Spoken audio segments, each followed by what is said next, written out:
Ako, syempre, ano ako cesarean, yung pag-give birth natin.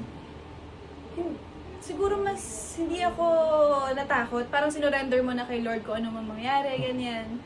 Tapos, mas excited ako na makita siya. Mas lamang yung excited ako, masaya ako kaysa sa kinakabahan ako talaga. So, sobrang enjoy, hindi ako nahirapan. Kasi andyan din si Ronnie, nandun siya sa operating room. So, talagang wala, enjoy ko. Mas gusto ko yung, andyan na ba siya, mas ganyan. Enjoy talaga. Nung nakita mo na siya, ano mo? Talaga nakakaiyak. Totoo talaga yung pag narinig mo yung iyak niya, may iiyak ka din talaga. Yung parang, thank you Lord kasi finally dito na siya, healthy siya, importante, di ba? And safe kaming dalawa. Yun talaga. Ikaw, Ronnie, anong feeling nung time na nakita mo na yung first baby niya ni Loisa? Kasi ako yung mas una nakakita sa Oo, kanya. siya una nakakita kasi siya yung nag-cut ng cord ko. Mas grabe yung unang beses na narinig ko siyang umiyak.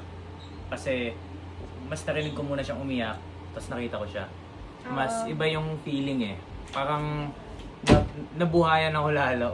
Totoo, parang gaganahan ka sa life talaga. Na parang ito pala yung simula ng buhay, panibagong buhay. Ganyan. Kasi hindi na kami kagaya nung, alam mo yun, gaya nung dati, na kami dalawa lang. Siyempre ngayon, meron na kaming kasamang isa pa.